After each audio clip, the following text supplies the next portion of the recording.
The Holocene has ended.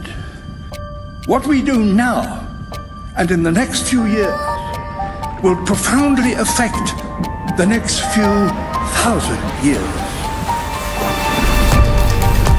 The only conditions modern humans have ever known so far are changing, and changing fast. Nothing stays the same on this planet. Everything changes. The Earth is going into one of these jumps, and you don't know what is going to be on the other side of those jumps. The Earth is always jumping.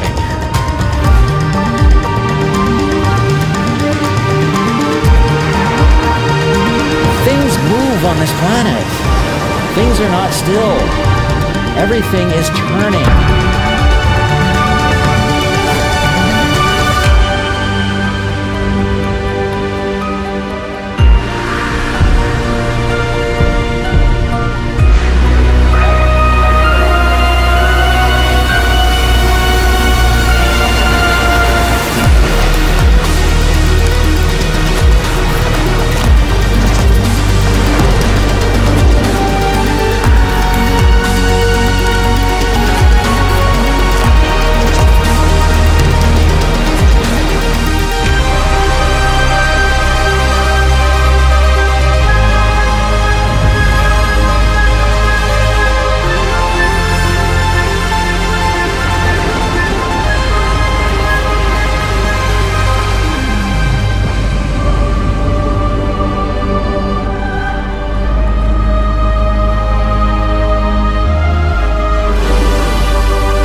As it begins to run out of fuel, the sun won't simply fade away to nothing.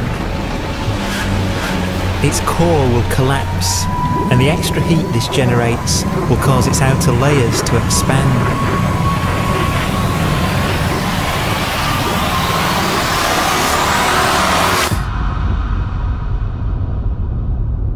The sun is now dead. Its remains slowly cooling in the freezing temperatures of deep space.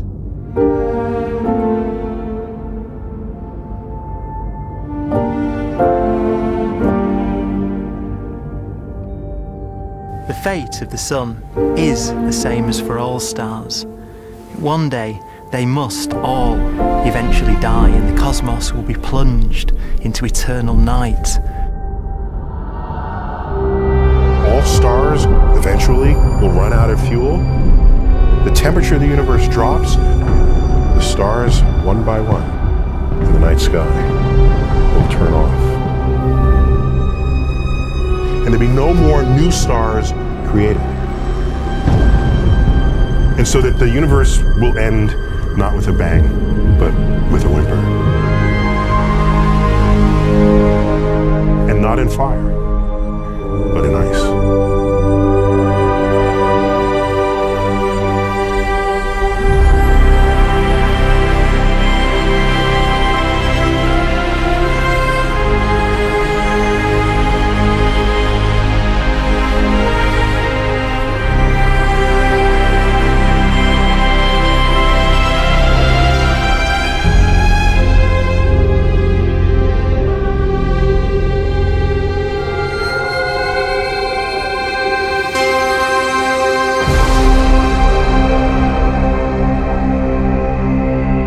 With no fuel left to burn, a white dwarf's faint glow comes from the last residual heat from its extinguished furnace.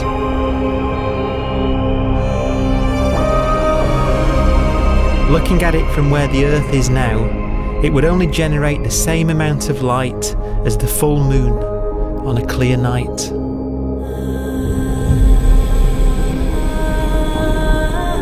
The faint glow of white dwarfs will provide the only illumination in a dark and empty void littered with dead stars and black holes.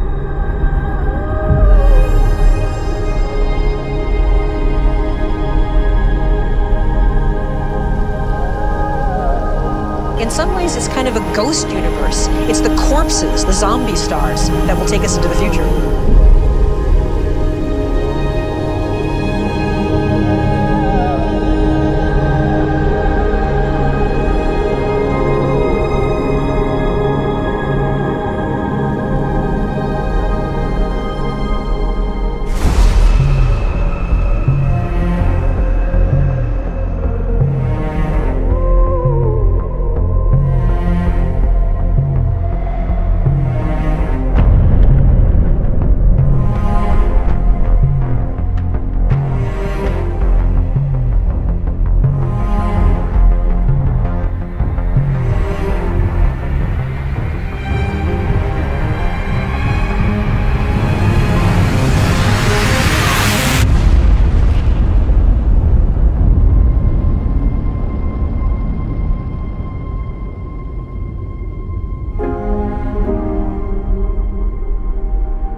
A black dwarf will be the final fate of those last stars.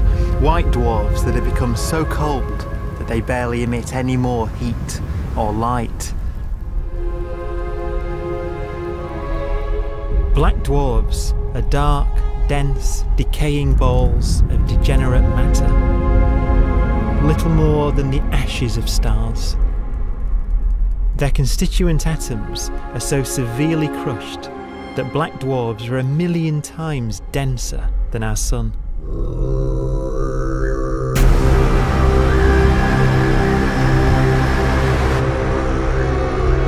Stars take so long to reach this point, we believe there are currently no black dwarfs in the universe.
We have a pace of life that's based on really the energy available to us now.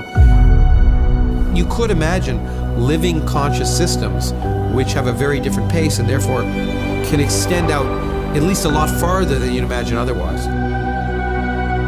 You could have a living system where if it had a thought every 10 trillion years, that would seem normal.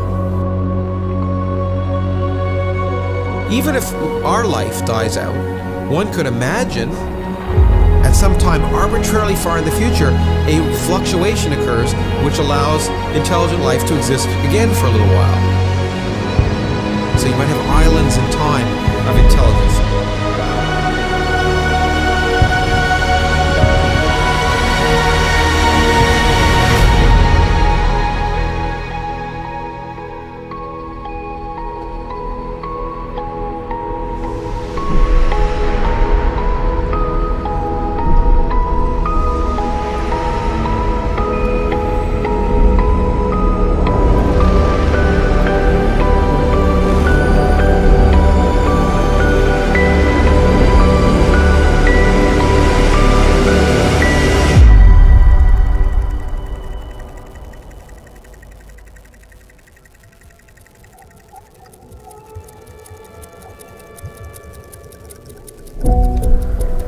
proton, one of the fundamental building blocks of atomic matter, what makes us up, can just spontaneously fall apart. Any material that evades the pull of a black hole eventually dies away as its protons disintegrate.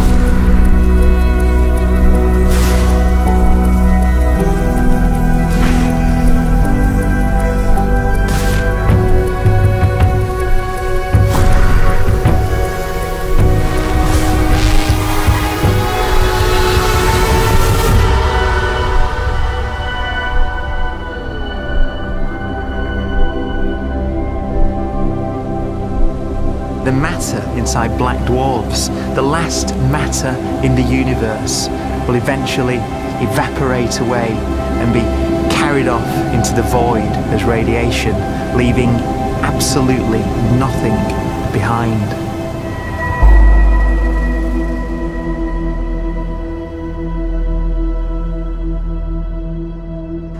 With the black dwarfs gone, there won't be a single atom of matter left. All that will remain of our once rich cosmos will be particles of light and black holes.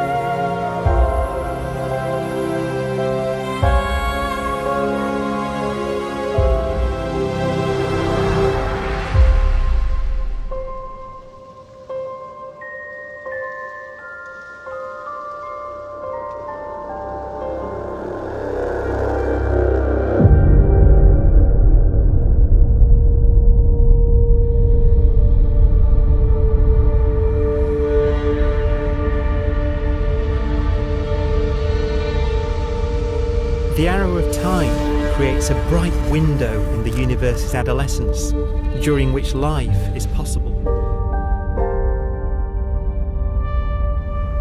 But it's a window that doesn't stay open for long. As a fraction of the lifespan of the universe, as measured from its beginning to the evaporation of the last black hole, life, as we know it, is only possible for 1,000th of a billion billionth billion billion billionth billion billion billionth of a percent.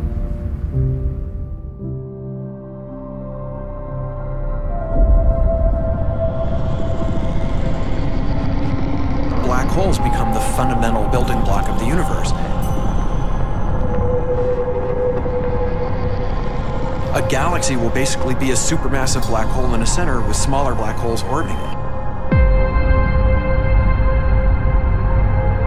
Zombie galaxies filled with black holes continue to evolve.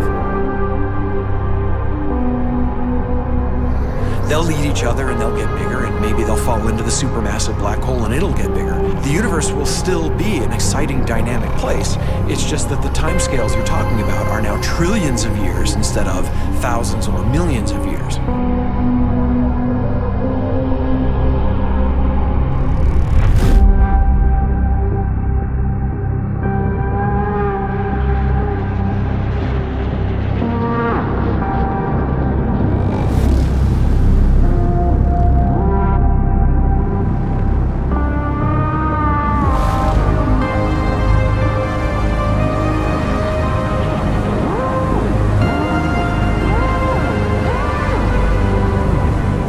Black holes can bang on space-time like mallets on a drum.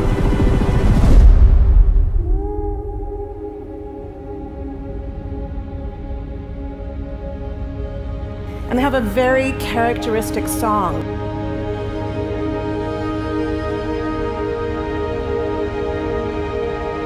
Imagine two black holes that have lived a long life together. At the end of their lives, they're going around each other, crossing thousands of kilometers in a fraction of a second.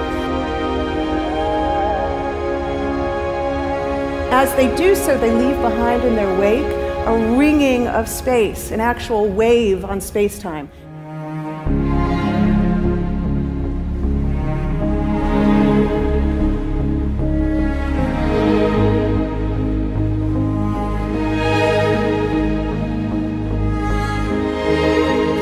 squeezes and stretches as it emanates out from these black holes banging on the universe. Those are the gravitational waves. They are literally the sounds of space ringing. And they will travel out from these black holes at the speed of light as they ring down and coalesce to one spinning, quiet black hole.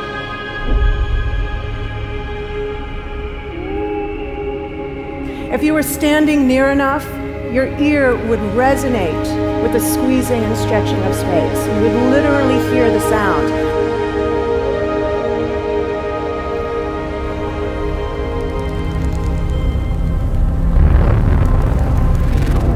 Imagine a lighter black hole falling into a very heavy black hole. The sound you're hearing is a light black hole banging on space each time it gets close.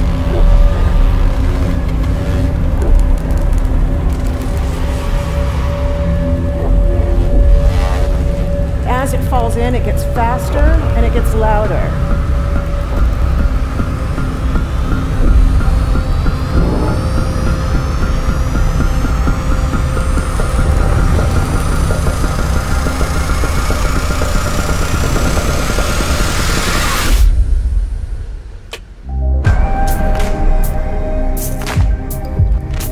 Scientists used to think black holes were immortal, but even these will one day die.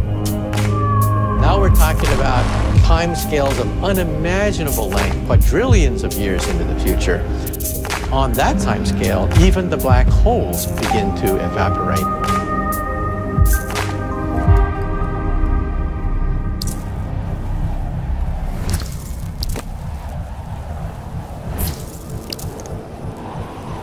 According to quantum mechanics, space is filled with virtual particles, antiparticles, that are constantly materializing in pairs, separating, coming together again, and annihilating each other.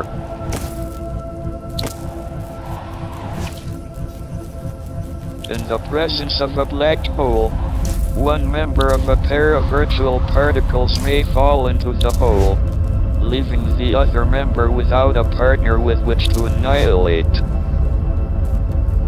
The forsaken particle appears to be radiation emitted by the black hole. And so, black holes are not eternal. They evaporate away at an increasing rate until they vanish in a gigantic explosion.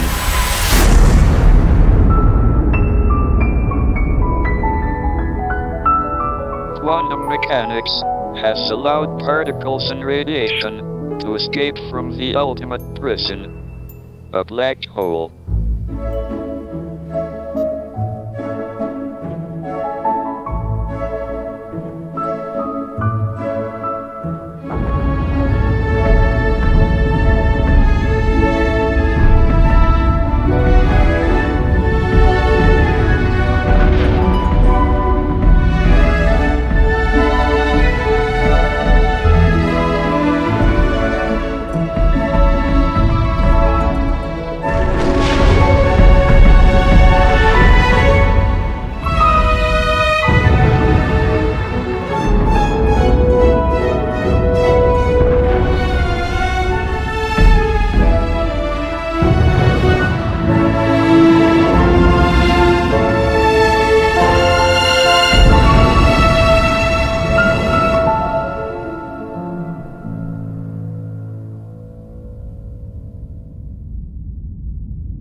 Philosophers and poets have asked the question, will the world end in fire or ice?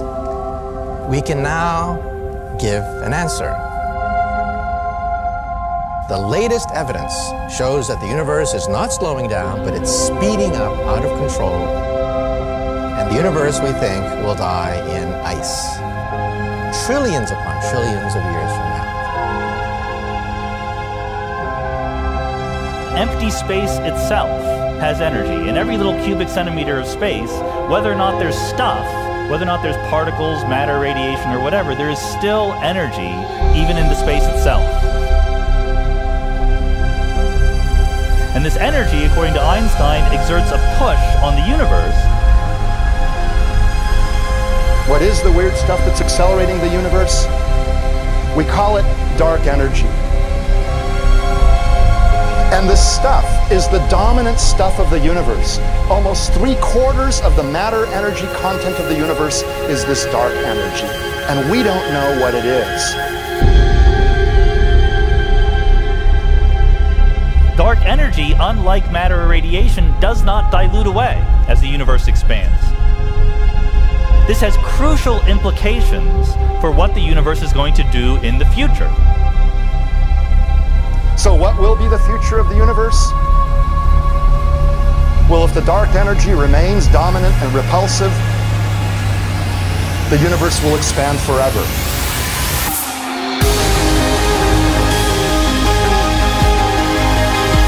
Faster and faster and faster with time.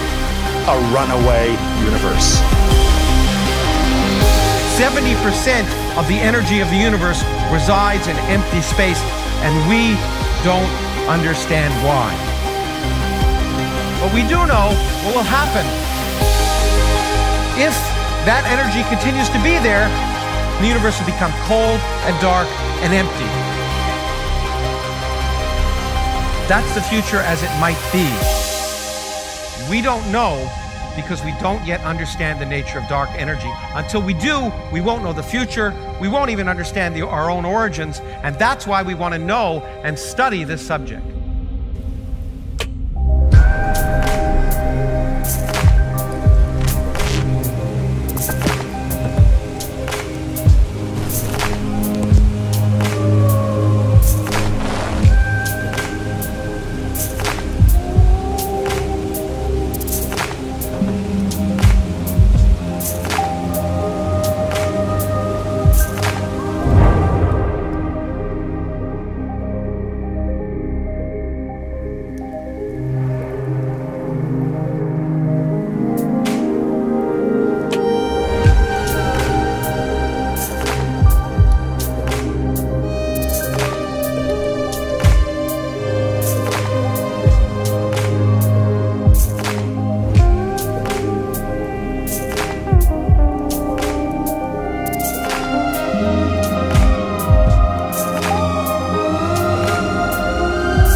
Forecast does seem to be for an ever colder, ever emptier universe.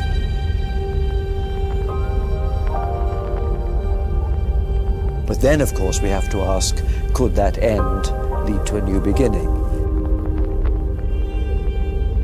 And there are ideas whereby what actually is the end of our universe could in some sense be linked to the beginning of a new one.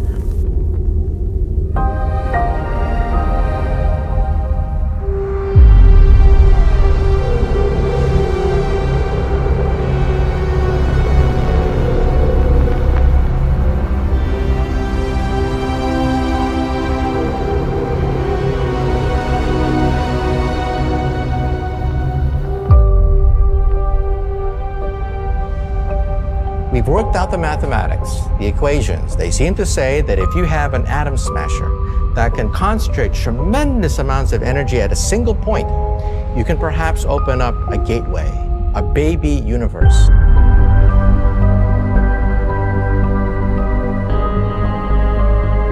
Facing the death of everything there is, this perhaps is their only possibility of escape. And this also raises a very intriguing possibility, sheer speculation of course, that perhaps any universe that has intelligent life in it will create baby universes, will create lifeboats, and proliferate child universes. So an evolution may take among universes in the multiverse. Survival of the fittest may take place. So those universes which do not have intelligent life are infertile. They have no children. But those universes that have mild temperatures, stars like us, would create civilizations that could open up child universes, and they would then proliferate.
After an unimaginable length of time, even the black holes will have evaporated and the universe will be nothing but a sea of photons gradually tending towards the same temperature as the expansion of the universe cools them towards absolute zero.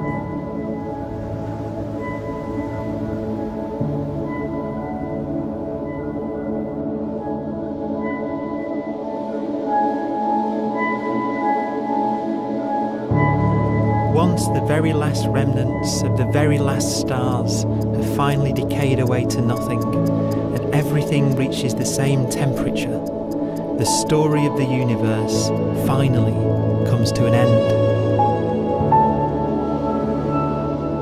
For the first time in its life, the universe will be permanent and unchanging.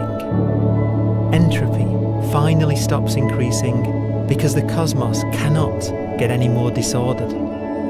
Nothing happens, and it keeps not happening forever.